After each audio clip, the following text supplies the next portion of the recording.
Today we are going to learn the reasons why we fast on Tisha B'Av. We're going to learn what our behavior should be this coming week between today and Shabbat. Then we're going to learn about Shabbat Chazon, the day right before Tisha B'Av. And then we're going to learn the laws of Tisha B'Av itself. So why do we fast? The Gemara brings 5 reasons for this day. Why Tisha B'Av became the day of mourning. Number 1 is that when the spies came back after 40 days of exploring the land, they came with a bad report. And that night Hashem decreed that because Jewish people cried for nothing, they will have from now on valid reasons to cry. And the first reason was that now all those men from 20 to 60 that came out of Egypt, they will not enter the land of Israel, and therefore 600,000 men died in the next 39 years. Then later, when they came to the land of Israel, they built the Beit HaMikdash. Slowly, the people descended into idolatry and murder and forbidden relations. And the first Beit HaMikdash, the first temple, was destroyed.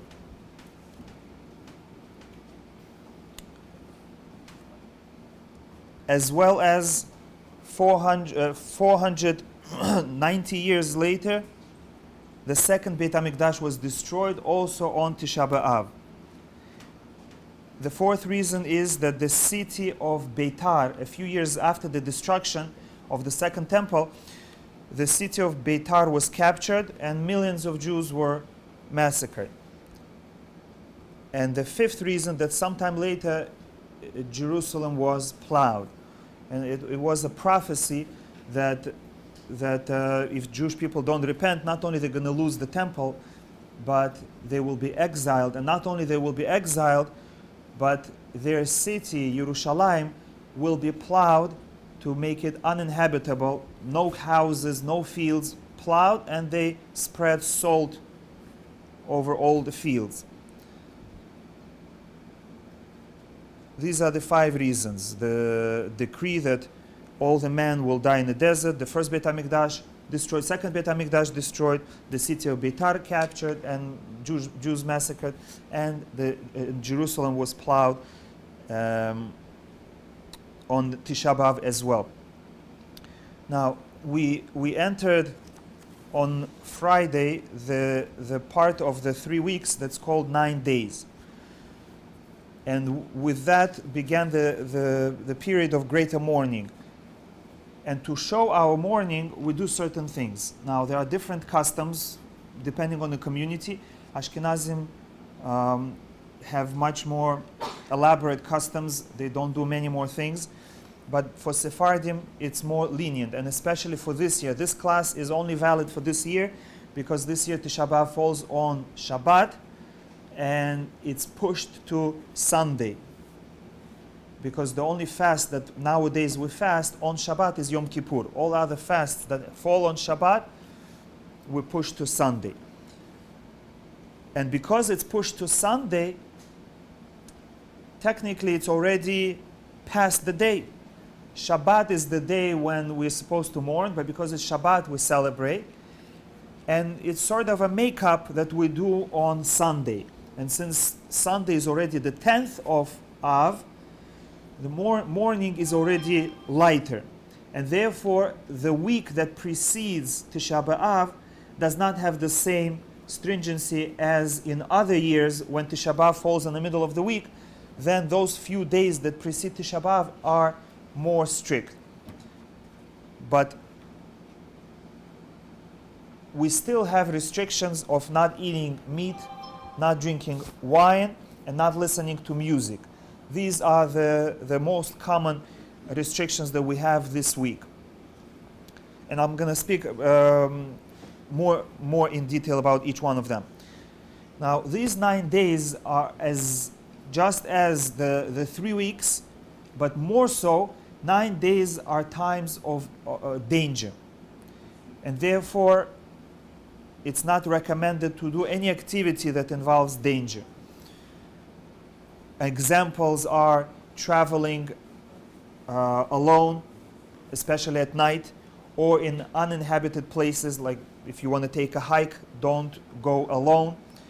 And swimming in open waters, meaning whether it's ocean, river, or lake. A swimming pool, if it has a lifeguard, which decreases the danger. First of all, there are no tides, no strong waves. The lifeguard can see clearly everything. So we allow, again, this is only for Sephardim, we allow swimming in a safe environment. But going to a place that doesn't have a lifeguard, or even with a lifeguard, but going to an ocean, that would be considered dangerous, and therefore should not be done during this time. Also, if somebody has a surgery that can be postponed until after Tisha B'Av, you should do so. And if somebody has a court against a non-Jew during this time, you should try to postpone it for until after Tisha B'Av.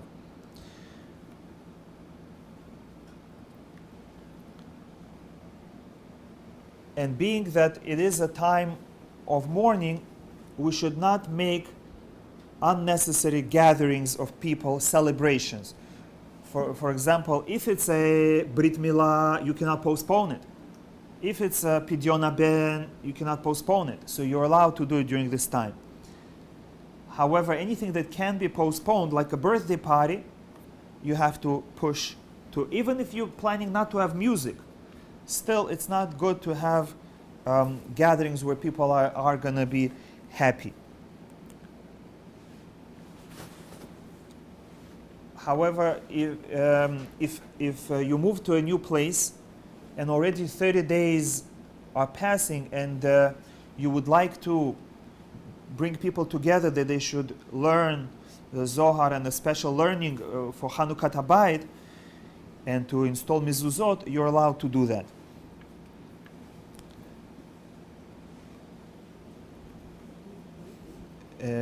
Yes. If you're moving to an apartment that doesn't belong to you outside of the land of Israel, you have 30 days to install mezuzot. And if you do it before you live in the apartment for 30 days, you install mezuzot without a blessing. It's good to install mezuzot as soon as you move in, but you have to do it without a blessing. Since it doesn't belong to you and it's outside of the land of Israel, you don't make a blessing because we hope it's going to be temporary. But once you live there for 30 days, you show that you're planning to stay, so now you have to put up mezuzot with a blessing. So usually people put temporary mezuzot until 30 days, and then the 30 days they either take them down and they take them to check, or they bring more expensive, better quality mezuzot, and then they install them with a blessing. So Hanukkah Habayit is permitted to be made during these days. There is also limitation on construction. If you do construction, you do expansion of your house because it's tight, your family grew and you need more space, you're allowed to build during this time.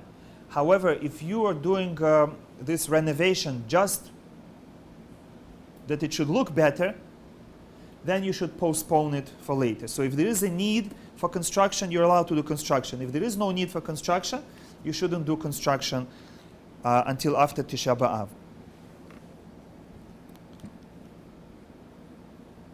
If somebody has a business and he's doing construction for Parnasah, he can continue doing construction.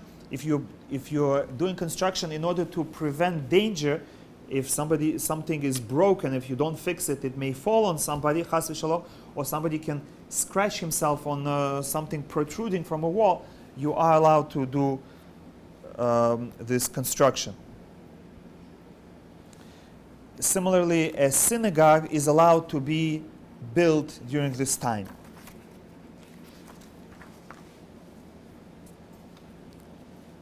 And from here we learn that you should not paint walls or the floor or make designs on walls or put wallpaper. Again, something that is non-essential, something that can wait, you don't really need it, you should wait. And just like construction for a purpose is allowed, so too moving to a new house is allowed. Because usually people move to a new house because they have a need. Either it's a bigger house or a better house, better location, so you're allowed to move into a new house or apartment during this time.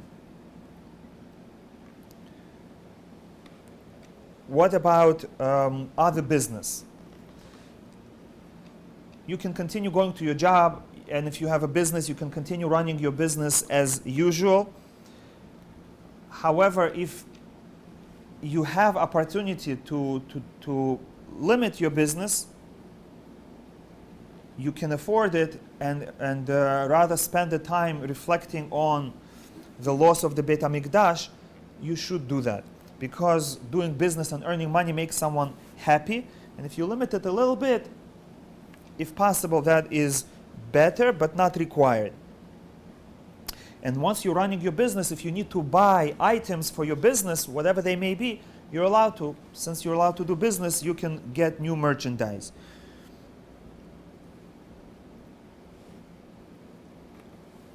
What about buying clothing and other stuff for yourself or for your house? If you don't really need it for this week, you should postpone buying of them for later. I'm talking about appliances and non-essential clothing. Clothing that is nice, that you are happy about, you shouldn't buy during this week at all, especially clothing that you would have to say Shehiyanu on. Yes? Generally, the rule is any item of clothing that you're happy to acquire. Nowadays, we're not happy about most items. They're everyday. But you get a nice outfit. For a man, it is a suit. For a woman, again, a new dress or a suit, if it's a business suit.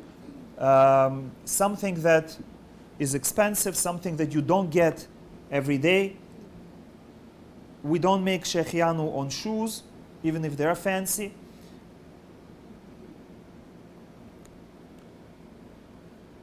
One should not sign a lease for a car, and one should not buy a car. It's not a good sign. And I know personally people who did it and it was not successful. However, one is allowed to buy a used car.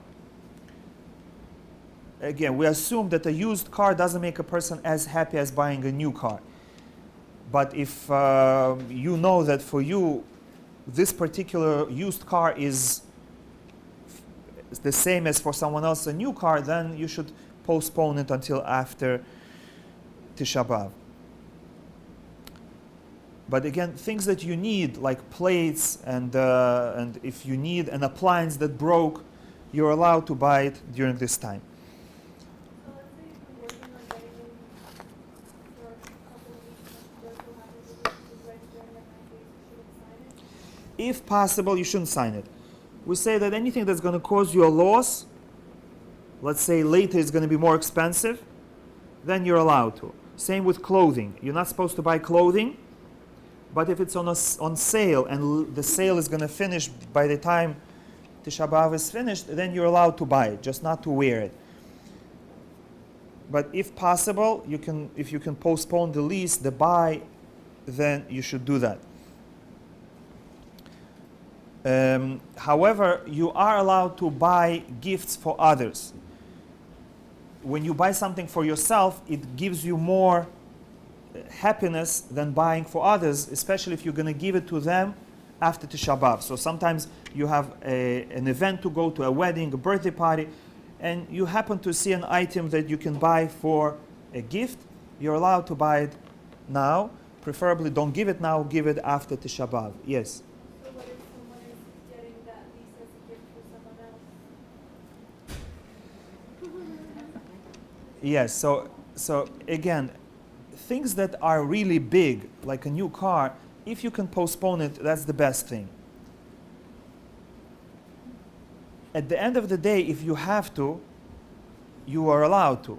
We're just saying that it may be not a good sign. The particular example that I'm talking about, that the person said, yes, it's a very good deal, I have to sign it during 9 days because otherwise I'm not going to have it, and he signed it, and then a couple of weeks later he found out that they tricked him and he had to pay much more than if he would just wait until after 9 days and did his research. Okay, next is refraining from eating meat. Our custom is not to eat meat on the day after Rosh Chodesh. This year it was Rosh Chodesh plus Shabbat, so we're starting on Sunday. Motzei Shabbat, last night we were allowed to eat whatever leftovers we had from Shabbat, but today already not. The same food that was cooked with meat, the custom is to treat them as the same as meat. The same applies to chicken, not only meat, but chicken. However, fish is not a problem, it's not considered meat. Somebody who is not feeling well, he is allowed to eat meat. A pregnant lady or nursing lady, if they're concerned that if they don't eat meat, they're not going to have milk, or the pregnant lady is concerned that her health is going to suffer, then she is allowed to eat meat. Children under bar mitzvah or bat mitzvah are allowed to eat meat. Some recommend that they should stop eating meat a year before they become adult. Some allowed all the way until they become adult. However, if your children understand, then they're healthy, it's better to train them and not give them meat if you can. Yes? So there's no issue in preparing? Yeah, preparing is not a problem. For example, we're going to be cooking meat for Shabbat, right? On Friday we cannot eat meat, but on Shabbat we can. But you want to taste the food to see if it came out good, so you would be allowed to taste food because you're eating not for your pleasure of eating meat, but rather you're preparing food for Shabbat.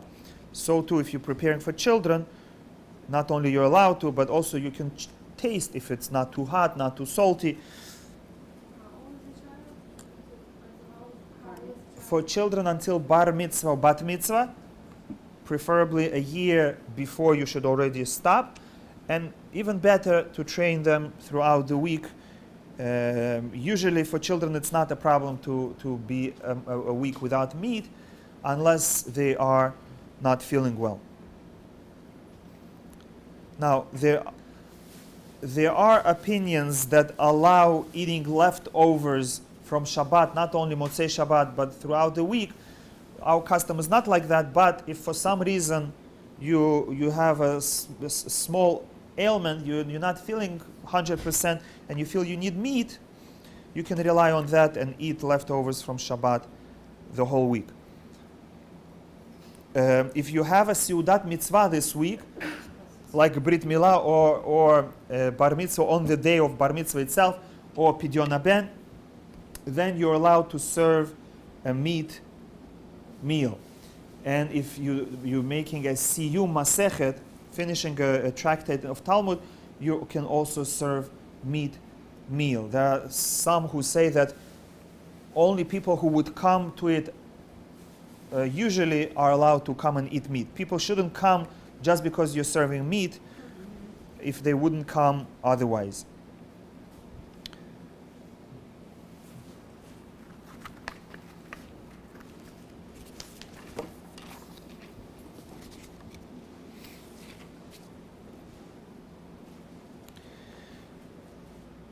somebody who is allergic to dairy, and it's going to be very hard for them to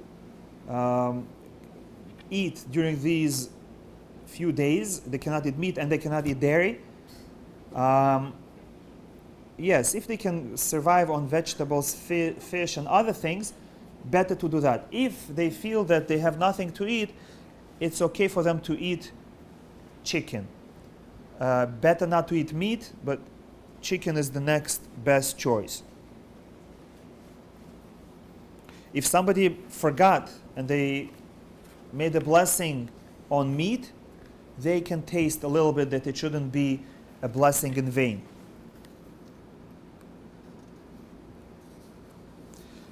And even though we don't eat meat, but we're allowed to use meat utensils. As long as they're clean, we can cook par food, because we have a law that any par food that's cooked in a clean, meaty utensil stays parv. What if you cook part of it in the oven? Yeah, meaty oven is also okay.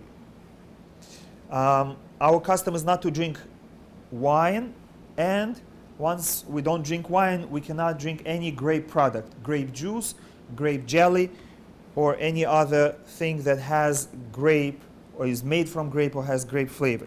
Even alcoholic beverages that are made from grapes, like cognac, should not be consumed. Other alcoholic beverages are okay. Yes, because that's a fruit, but a juice and things that are made from grape juice are not allowed, even though they're not alcoholic.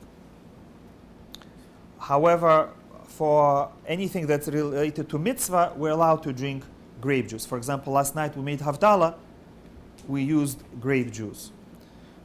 What if my dad did that and I drank after him more, and was I allowed to do that? You can drink more just for the blessing, if you want to say after blessing, No, I just wanted to. but right, better not. Okay. We're not supposed to make new garments, to sew new garments during this time. However, to fix a garment is okay. If a button fell off or you have a tear, you can put a few stitches.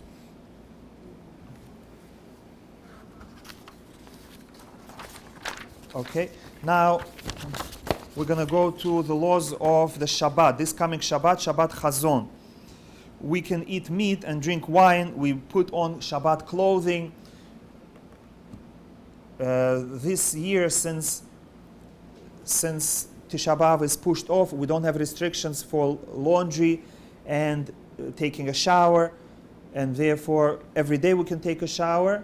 If a person wants to be strict and take a lukewarm shower, not hot shower, not to enjoy it, that's praiseworthy. Before Shabbat, again, for sure, you have to take a shower and put on new clothing. For Ashkenazim, it's more strict. They don't do these things. We can wear fresh and longer clothing now, right? Yes, but we are allowed to. Now, this year, right after Shabbat starts the fast. But we usually eat Sudat Shlishit, and we continue after sunset. But this week we cannot do that. This week, as soon as it's sunset, we have to stop. So that means we have to stop already a few minutes before to take a drink, to rinse our mouth.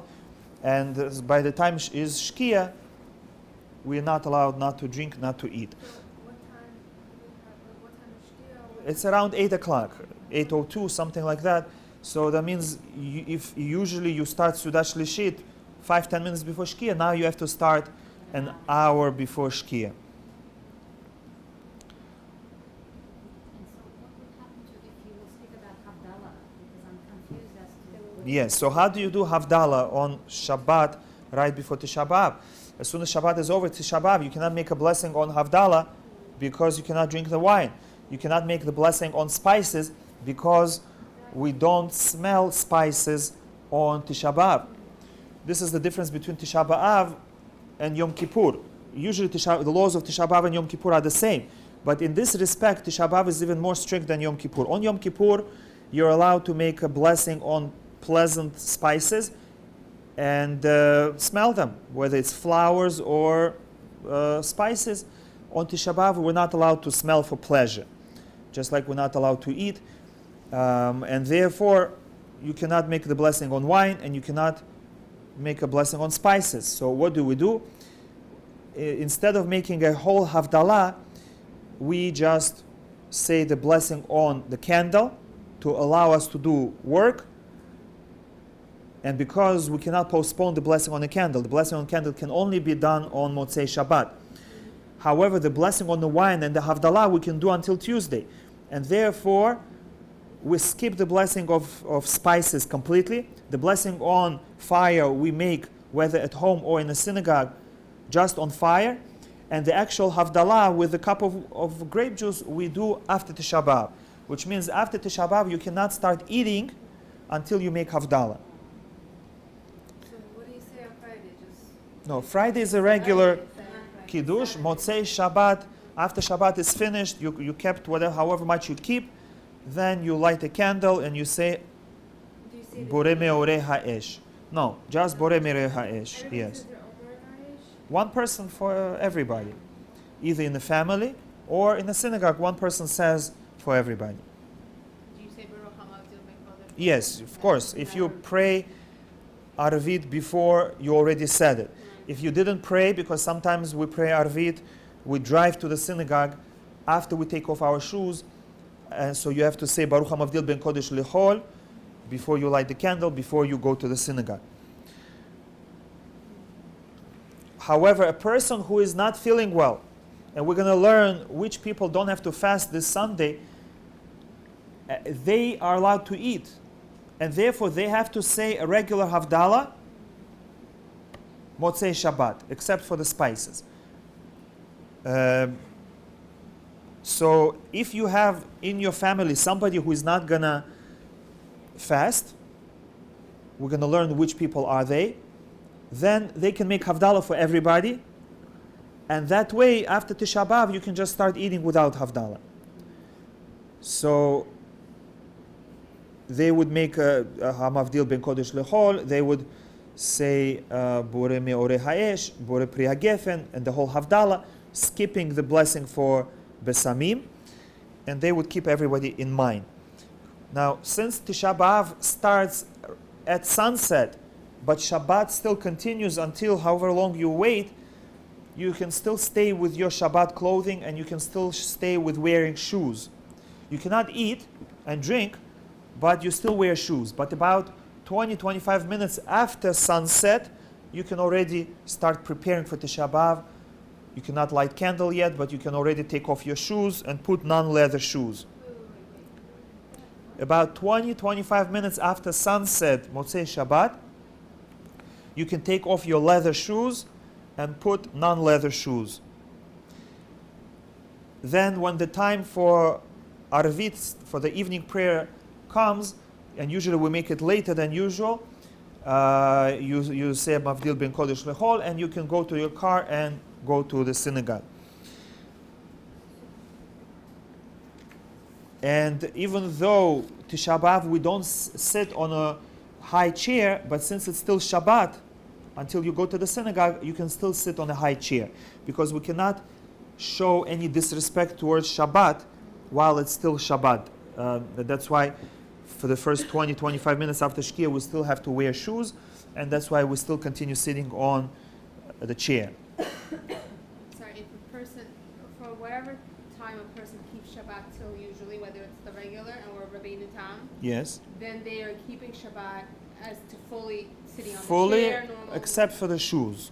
except for shoes, right? So Yeah. then until Shabbat is over for that person, then they have to get on the lower level. Yes, yes.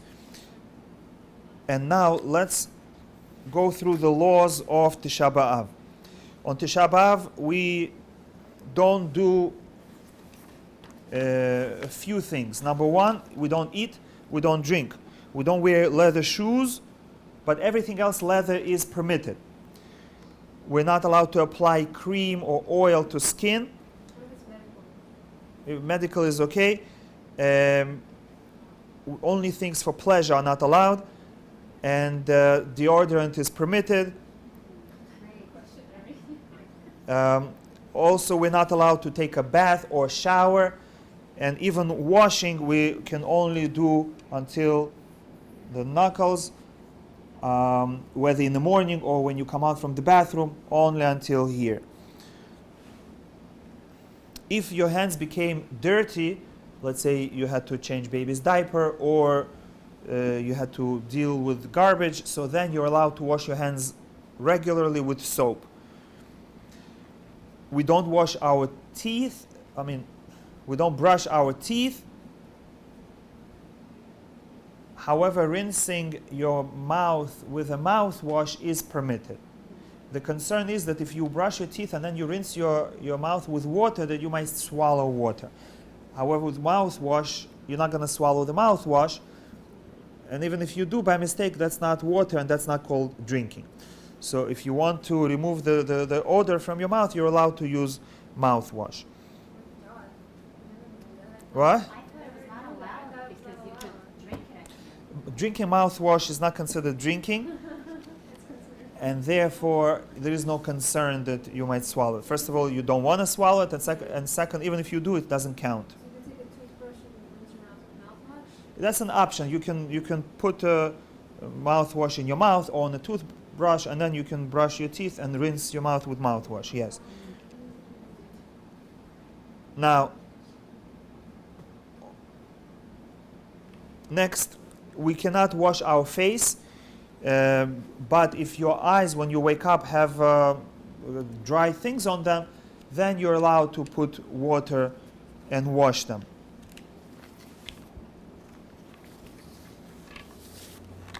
When men go to the synagogue, there are two customs. Some don't put on tefillin in the morning. They only do that in the afternoon for mincha.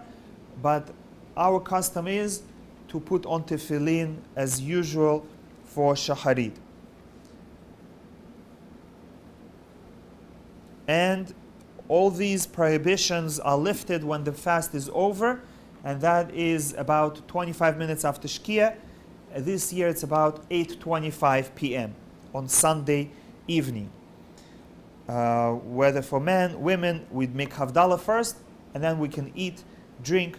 And this year, since Tisha B'Av is pushed off, we can do everything right away. Meaning you can listen to music, you can eat meat and drink wine. Usually on a regular year, we wait until the next night or at least until midday of the following day to start doing these things. Yes, and we sit on a low chair or on a floor or on a cushion until midday. Midday is about 1 p.m. on Sunday. So until 1 p.m. at night and until 1 p.m. during the day, we sit on a low stool. At 1 p.m. you can already switch to regular chair. Now, who doesn't have to fast? These laws are only for this year because it is more lenient.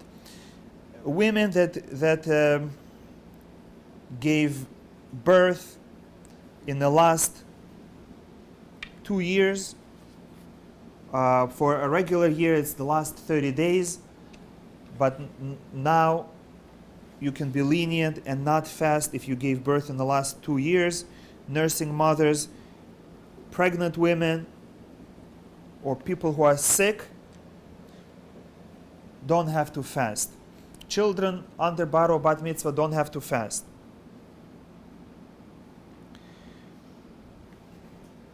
One more prohibition that we have on Tisha B'Av is that the husband and wife are not allowed to have marital relations, and therefore they have to behave as if she's neither, except that they are allowed to pass things to each other. That is permitted. So people that don't have to fast, they should still try not to. If it's not dangerous, they can try fasting at least until 1 p.m., for half a day. They still have to keep all the other laws: no anointing, no putting cream, not taking a shower, sitting on a low stool, not wearing leather shoes. They still have to do those, and they don't have to fast because it may be dangerous for them. If they feel that they're strong enough and it's not going to affect them and they want to fast, they're welcome to do so. But if it is dangerous, then they're not allowed to. An elderly person for whom it may be dangerous if they don't eat, they should not fast this Tisha B'Av. On Tisha B'Av, we're not supposed to greet people with shalom. We're not supposed to just talk for entertainment purposes. But you are allowed to say hello or good afternoon or good morning. And we're not allowed to learn Torah on Tisha B'Av except for things that speak about Tisha B'Av, speak about mourning, sad parts of Torah. Sorry, Rabbi. You said you cannot greet people, but then you said you could say hello. You cannot say shalom, shalom aleichem, because we're not at peace at this time, but you can... Hello is different than Yeah, shalom. yes, hello is different. It's better not to smoke on Tisha B'Av. Somebody who cannot handle it is allowed to smoke, but preferably should not. After the fast is over, we say Birkat HaLevana, but it's better to break your fast first, to change into your normal clothing, to look presentably before you say Birkat HaLevana. What is Birkat HaLevana is the blessing on a new moon. that? Men say it, yes. Even though we cannot take a shower, but if a child gets dirty, we are allowed to wash them.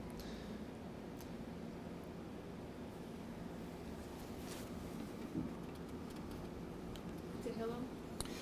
Tehillim is considered like learning Torah, so women shouldn't read Tehillim, but we are allowed to learn halachot of Tisha B'Av or halachot of mourning or parts of Yirmiyah and Yeshaya and Yechezkel that speak about sad things. We can read the book of Eov, and you can learn ethical books about self-development and growth. That is permitted. So if we read Tehillim every day for someone, we should... Yes, you should either do it after Tisha B'Av, that night, or at least after midday. Okay. This briefly covers the laws of Tisha B'Av and the 9 days and Shabbat Chazon. If you have any questions, you're welcome to ask. Yes. Totally random. For the 9 days, I don't know if it would be considered bringing pleasure to yourself. Are women allowed to get married? Yes. Sephardim are allowed to cut their nails, and women are allowed to take haircuts and cut their nails and get them done. That's okay. Is it best to postpone it? No, we don't take chances with that. Meaning, when it concerns the relationship between husband and wife, we don't. Yeah, if you're married, then you try to look presentable in front of your husband. And if you're not married but you're of marriageable age, then also you have to look presentable, because people look at you and then they're gonna recommend you to others or not. Chas v'shalom. So it is permitted. On the 9th of Av? No, not on the 9th of Av, but the week off. Yes. What about like with children, like singing songs with them and all that kind of? Yeah, that's permitted. If you run a play group, for example, kindergarten, and for them there's nothing to do if you don't put for them some kind of song or children's story, even though it has music, you're allowed to do it, because you're not doing it for your pleasure, it's part of your work. If somebody has classes to learn music, he's also allowed to go there, practice. You're not supposed to play musical instruments, but if you're really not playing, you're just practicing, that's permitted. Are they not pleasures? if you're professional and it sounds good and you're doing it to derive pleasure for yourself and others, that's not allowed. But if you're practicing and you're making mistakes, it's not perfect. So it doesn't give you so much pleasure. So that's permitted. Can you text me what's it called everything before Tisha B'Av, between like Shabbat and Tisha B'Av, when it's still very confusing for me. Like the time and the 25 minutes, the after Shabbat and like It's simple. After Shabbat, fast starts right away at Shkia. Everything else, once you stop keeping Shabbat, whether it's 50 minutes, 60 minutes, or 72 minutes, and then fast finishes 20-25 minutes after Shkia. Just remember, 8:25 this year, the fast finishes. okay. It starts 8 p.m., finishes 8:25 p.m. Because it's 8 p.m. we just have to already be fasting. Yes, 8 p.m. Shabbat you have to start. 8:25 p.m. Sunday you finish. What if you say about 25 minutes after 8 p.m. On Shabbat you can already start getting ready. Things that are not obvious. You're not supposed to sit on a low stool because it's obvious you already keep. But taking off your shoes, your leather shoes, it's not yet noticeable that you're fasting. Just by not eating, it's not noticeable that you're fasting. You're just not eating. Taking off your shoes, it may look that you just want to make yourself more comfortable, so that's okay. But actually showing an active sign of mourning, we're not supposed to do on Shabbat. So until from 8 to 8:25, we're supposed to keep. 8 until 8:25, we just don't eat. At 8:25, we take off our shoes, and then whether it's 50, 60, or 72 minutes after Shkia, we already sit on a low chair. Yes, if 72 minutes Rabbeinu Tam or any other time that you keep. And then when are we supposed to do the big Borei Ha'esh after the 25 minutes? No, you do Borei Ha'esh after Shabbat is over for you. So okay, 25 minutes you're supposed to take off your shoes. After that, until whenever Shabbat is done, you're supposed to say Baruch Hamato, then you're supposed to say Borei Ha'esh. And then you go to shul and do the okay, I just needed to get that clear. I was so confused. We don't have to wait. We don't have to do it at 25 minutes to take off our shoes if someone doesn't want to, right? Or they should. It's better because this way you're keeping the law of Tisha B'Av, and at the same time you're keeping Shabbat. You're not openly showing that you're mourning. Because even a mourner who is in their Shiva, in the 7 days after passing of a close one, even they are not supposed to show signs of mourning on Shabbat. Privately they can mourn, but not openly. Okay, Bezat Hashem, we should bring Yerushalayim back, Beit HaMikdash back, and we should celebrate on Tisha B'Av. Amen. Shavua Tov.